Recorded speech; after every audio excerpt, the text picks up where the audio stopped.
In File 032, we expose how hackers used AI to trick the very system designed to stop them.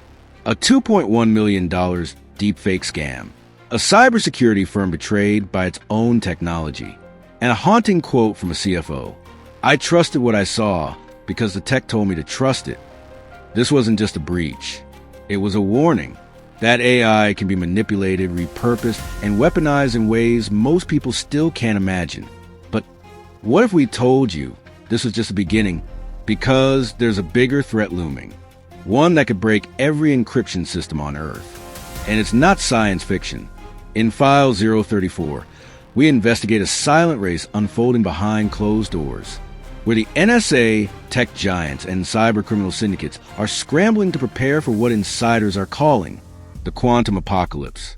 Why the NSA is rewriting our encryption systems today. Paul Cyber, signing in. Decoding File 034. Disclaimer: this video is for educational and awareness purposes only. It does not promote or support any form of illegal activity or cybercrime. In a quiet lab on the East Coast of the United States, a government cryptanalyst stared at a whiteboard covered in equations. The scribbles seemed indecipherable to most, but to him, they were a map to the future of war, finance, privacy, even identity. Not bullets, not bombs, but bits. His name remains classified. His discovery does not, because what he'd been asked to analyze was a classified simulation of a quantum computer powerful enough to shatter the most secure encryption systems protecting our banks, governments, and lives in minutes. And it worked. That moment sparked what insiders are now calling the silent panic. The quantum apocalypse is no longer science fiction. It's already underway. And the NSA is racing against time to stop it. Before we dive in, take a second. Think about your passwords, your private messages, your digital banking, your medical records, your crypto wallet. Now imagine all that cracked open like a tin can, not in the future, but the moment someone boots up the world's first functional, stable quantum computer. That nightmare has a name. Y2Q, years to quantum, and it's coming faster than we were told. If you value digital freedom, security, or truth in this increasingly connected world, hit that subscribe button now. We expose the darkest realities of cybercrime every week. Don't let your ignorance become someone else's opportunity. Now brace yourself, because what you're about to hear may change how you look at technology forever. It started quietly. In 2016, the National Institute of Standards and Technology, NIST, released a statement that most people ignored. They warned that modern encryption methods like RSA, ECC, and Diffie-Hellman will be obsolete in a post-quantum world. They announced a call to arms to begin designing new encryption standards capable of withstanding quantum attacks. Most of the public didn't care, but those who understood couldn't sleep that night. Why? Because the internet we depend on every day relies on mathematical problems that are hard for today's computers. Problems like factoring massive prime numbers. The bigger the number, the harder it gets. Until now, Ender Shore's algorithm, a quantum algorithm that, if run on a powerful enough quantum computer, can factor these numbers exponentially faster than any traditional machine. It would obliterate RSA encryption. The digital world would be naked. Suddenly, those encrypted files on government servers? Decoded. Private chats once protected by end-to-end encryption? Read. Crypto wallets worth millions? Gone. And the most chilling part? They could be doing it retroactively. Harvest now, decrypt later. That's the strategy some advanced nation-state actors are using right now. They're quietly intercepting and storing encrypted data they can't yet read, because when quantum computers arrive, they will. Your VPN-protected emails, your corporate secrets, your legal records, all being harvested. Waiting. This is no theory. In 2022, Chinese-backed cyber groups were caught siphoning encrypted military communications from Western alliances, not to read now, but to decrypt in the quantum future. This strategy isn't new. It's smart, because by the time the world realizes what's been read, it'll be too late. And yet, even as quantum computing accelerates, the biggest danger isn't the machine. It's time. Time to prepare. Time to rewrite every cryptographic system the internet depends on. Think about that. Every website, every payment system, every email service, every blockchain protocol, rewritten, rebuilt, resecured, before the first quantum code is executed in the wild. This is a race the NSA is running right now, and the clock is ticking. Here's what you weren't told. Back in 2020, the NSA quietly began testing post-quantum cryptography prototypes under a classified program called Pineapple. The name sounds ridiculous. The threat is anything but. The NSA's internal documents, later leaked through anonymous contractors, showed simulated attack vectors that use hybrid quantum classical methods to breach early prototypes of encrypted military comms. The failures were catastrophic. If quantum computers were used in cyberwarfare, they could disable secure satellite links, GPS military coordination, even launch codes. In other words, quantum supremacy is the new nuclear race. But unlike nuclear weapons, these can be built in secret, without a test blast, without radiation, without a mushroom cloud. And no one would know until it's already happened. The financial sector is no safer. In 2023, a European digital bank called Alturas reported a strange incident. Their transaction authentication systems, based on elliptic curve cryptography, were compromised for 13 minutes. Funds weren't stolen, but packets were intercepted, data scraped. The attack vector was never found, but private investigations suggested the attacker used a pre-quantum simulation rig, capable of running quantum-style attacks using hybrid algorithms trained on real ECC weaknesses. The bank's CTO resigned 2 days later, and the breach was buried, but insiders called it a dress rehearsal for the quantum breach. The human cost? You don't have to imagine it.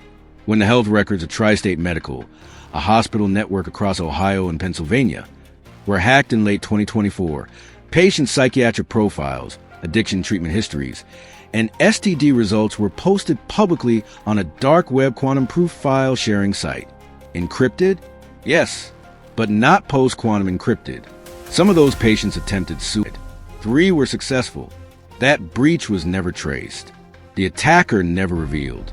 But researchers noted that the decryption speeds used to release the data were far beyond classical capabilities. Coincidence? Or quantum? This is where the horror deepens. Because quantum computing is not evil.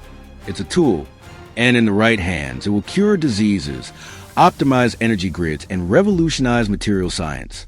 But in the wrong hands, it is the death of digital trust. Hackers will no longer need malware or brute force. They'll simply run math. Governments will spy not with listening devices, but with silent keys to every vault. Terrorists won't need bombs. They'll crash economies with a few lines of quantum-optimized code. And your identity? It will be breakable, downloadable, corruptible. So what are we doing about it? NIST is set to finalize post-quantum cryptography standards by 2026. They've narrowed down 4 major algorithms: Kyber, Dilithium, Falcon, and Sphinx Plus. These will become the foundation of future encryption. But rolling them out across every browser, operating system, VPN, bank, and blockchain will take years. Years we may not have. And that's assuming we catch every loophole and no one leaks a quantum backdoor in the update pipeline. If that happens, we'll be inviting the apocalypse into the front door. Even more terrifying, there are signs that China may be closer than anyone expected. In 2024, a satellite transmission from China's Zhejiang 3 Quantum Optics Lab claimed a milestone in photonic qubit entanglement, enough to simulate specific quantum computations once thought 10 years away. U.S. agencies went dark for 96 hours. Some say they were running new projections. Others say they were rewriting contingency plans. But one phrase showed up repeatedly in internal memos. We have already lost the first quantum war. We just don't know it yet. If you watch this far, you might feel hopeless. But you're not. There are ways to prepare. And the first step is awareness. Here are 5 practical things you can do right now to protect your digital life in the age of quantum uncertainty.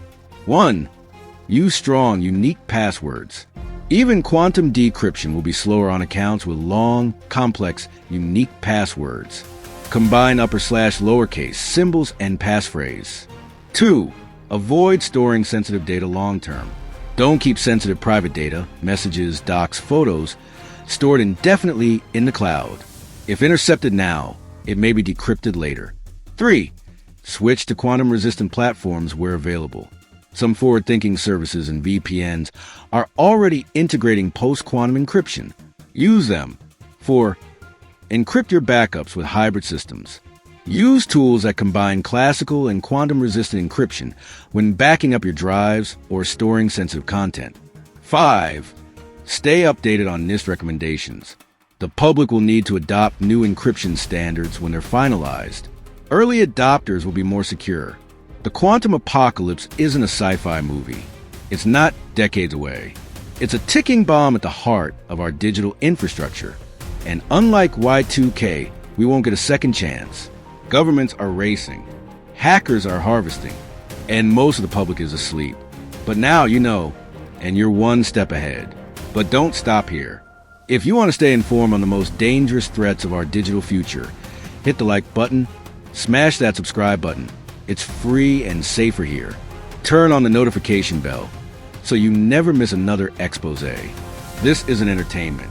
It's survival, and the clock is ticking. But just when Singapore stood as a shining example of digital transformation, the illusion shattered. In July 2018, an attack pierced the heart of its smart nation dream. Not some forgotten server, but SingHealth, the country's largest group of healthcare institutions. Hackers quietly siphoned the personal data of 1.5 million people, including the Prime Minister himself. It wasn't just a breach, it was a warning, a whisper from the future, telling us that no matter how smart a city becomes, it's still vulnerable if trust is assumed. And that's why global powers, from Washington to Davos, are rewriting the blueprint for digital safety. It's called Zero Trust Architecture, and it changes everything. But is it enough? In File 036, we expose the chilling truth behind the breach that shook the world's most connected nation, and ask the question no one dares to answer. Are we building a digital utopia, or engineering our own cyber dystopia? Subscribe now, before the future decides for you. Paul Cyber, signing out.